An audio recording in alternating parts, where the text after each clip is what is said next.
Hello everyone, welcome to my online classroom. And आज हम इस वीडियो में आज सारे जितने भी आपके इंपॉर्टेंट क्वेश्चंस बनते हैं 1 मार्क के, 3 मार्क के, 5 मार्क के, आपके chapter 4 forest society and colonialism से वो सारे डिस्कस करेंगे। और ये सारे क्वेश्चंस मैंने वर्कशीट में मेंशन कर दिए गए हैं। तो वर्क चलिए स्टार्ट करते हैं। तो वर्कशीट 1 में है आपका right any 3 advantages of the forest. तो फॉरेस्ट से आपको क्या फायदे होते हैं, तो 3 एडवांटेजेस आपको बताने हैं। फिर क्वेश्चन नंबर 2 है why did the people of Bastar rise in revolt against the British. तो बस्तर विलेज के जो भी लोग थे वहां पे, उन्होंने क्यों विद्रोह या लड़ाई स्टार्ट की थी अगेंस्ट द ब्रिटिशर्स, क्या उनके रीजन थे, वो आपको बताने हैं। तो ये आपके 3 मार्क और 5 मार्क्स के इंपॉर्टेंट क्वेश्चन है। इसके बाद है which factors contributed to the decline of the forest cover between 1880 to 1920। तो इस दौरान क्या ऐसी बातें थी, क्या ऐसे रीजन थे जिनके वजह से जो जंगल थे वो काफी ज्यादा काटे गए, तो वो आपको मेंशन करने हैं। इसके बाद ये क्वेश्चन नंबर 4 है right two steps taken under the new scheme of scientific forestry. तो साइंटिफिक फॉरेस्ट्री जो थी इसमें कौन कौन से मेन स्टेप्स लिए गए थे, कौन कौन से नए काम किए गए थे, वो आपको पॉइंट्स मेंशन करने हैं। फिर क्वेश्चन नंबर 5 है right 3 measures to conserve forest. इसके साथ ही आपको 3 मेजर्स, 3 इंपॉर्टेंट पॉइंट्स बताने हैं जिसके थ्रू आप फॉरेस्ट को, जंगलों को कंजर्व कर सकते हैं, बचा के रख सकते हैं। ठीक है, तो ये वर्कशीट 1 हमारी कंप्लीट हुई। चलिए स्टार्ट करते हैं वर्कशीट 2। और काफी डेप क्वेश्चन रहेंगे चैप्टर के बीच से, क्योंकि काफी सारे जो एग्जाम में क्वेश्चन आते हैं वो चैप्टर के बीच से आते हैं। क्लास 8 तक अप टू बात करूं मैं, अप टू क्लास 8, तो बुक के पीछे के जितने भी क्वेश्चन होते थे वही आ जाते थे एग्जाम में, और बहुत ही अच्छे से बच्चे उनको कर लेते थे। ठीक है, बट अगर आप 9 से देखो तो 9th, 10th और 12th तक बुक्स के जो एनसीईआरटी के जो अपने भी क्वेश्चन होते हैं वो बहुत ही इंपॉर्टेंट होते हैं और बीच से पूछे जाते हैं। ठीक है, चैप्टर के बीच से पूछे जाते हैं। तो इसके लिए ये चेक किया जाता है कि बच्चे ने कितने अच्छे से चैप्टर को रीड किया है। तो एक तरह से वो आपकी रीडिंग को चेक करते हैं। तो इसके लिए बहुत इंपॉर्टेंट कि आप लाइन टू लाइन एक्सप्लेनेशन पढ़ें, एकदम अच्छे से उसको रीड करें।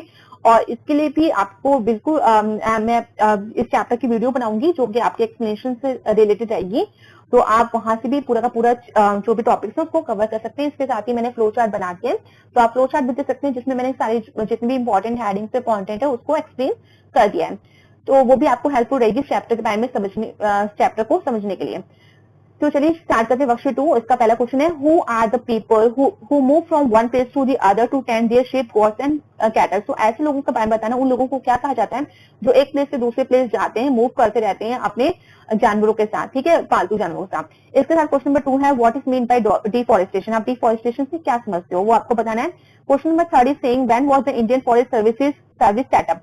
तो इंडियन फॉरेस्ट सर्विस कब ये सेटअप हुई थी इंडिया में, वो आपको बताना है। इसके बाद question number 4 which act was passed in 1865।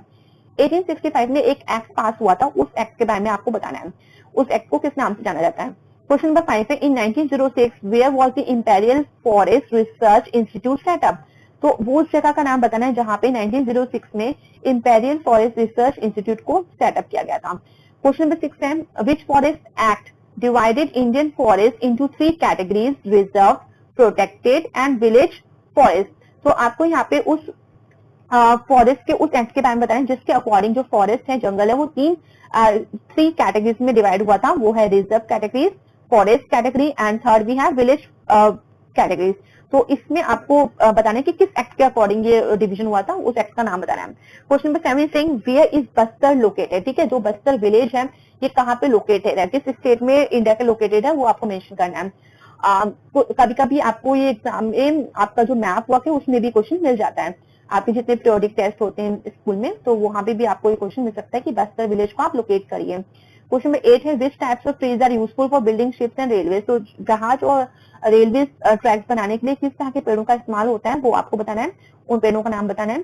फिर क्वेश्चन नंबर 9 है Java was in the possession of which colonial power. ठीक है, तो जावा किस कॉलोनियल पावर के अंतर यहाँ पे काफी किस कॉलोनियल पावर रूल क्या, उसका नाम बताना है आपको।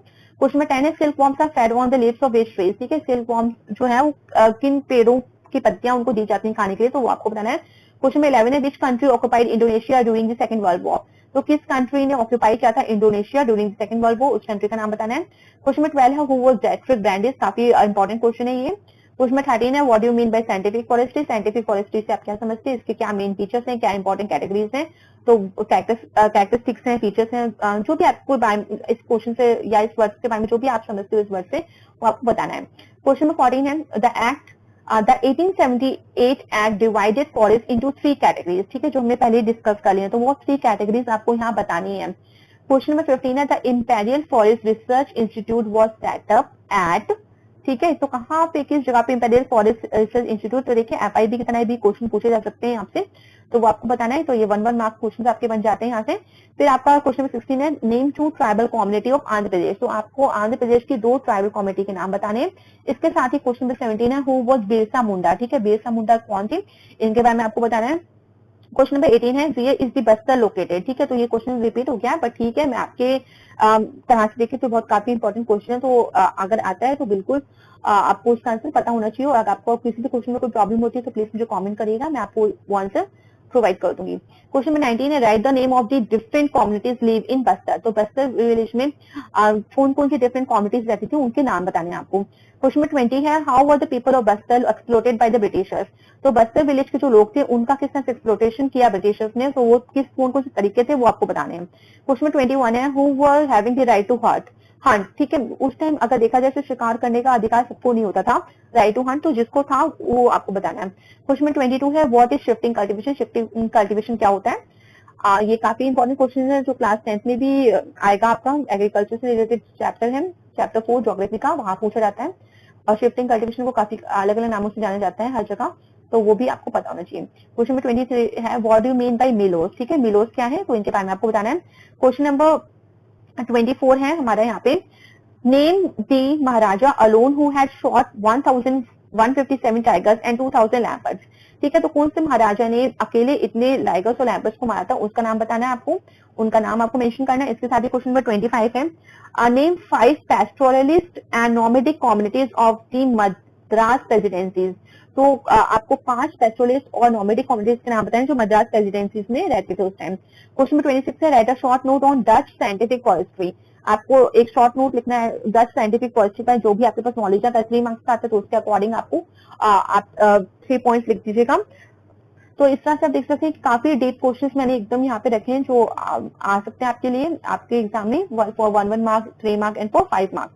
क्वेश्चन में 27 भी है, right the story of villages of Java. ठीक है, तो जावा के जो विलेजेस थे उनकी क्या कहानी थी, किस तरह से वो लोग रहते थे, तो उनके बारे में आपको बताना है। इसके बाद के क्वेश्चन में 28 है, व्हाट वाज द बैलाडेंग डायनेस्टियन सिस्टम। इसका मतलब क्या होता है, इस सिस्टम में क्या चीज फॉलो होती थी वो आपको बतानी है। क्वेश्चन नंबर 29 है, right something about the salmons challenge. तो सैमन्स चैलेंज क्या था, इसके बारे में आपको जो भी इसमें इंपॉर्टेंट चीजें दी गई हैं इस कंटेंट से रिलेटेड, इस टॉपिक से रिलेटेड, वो आपको यहाँ पे एक्सप्लेन करनी है। तो इस तरह से हमने सारे जितनी भी इंपॉर्टेंट क्वेश्चन चैप्टर से हो सकते थे वो सारे डिस्कस करिए थ्रू दी वर्कशीट। तो आई होप कि आपके लिए बहुत ही हेल्पफुल रहेगी। तो thank you everyone and please like share and subscribe this channel for more update.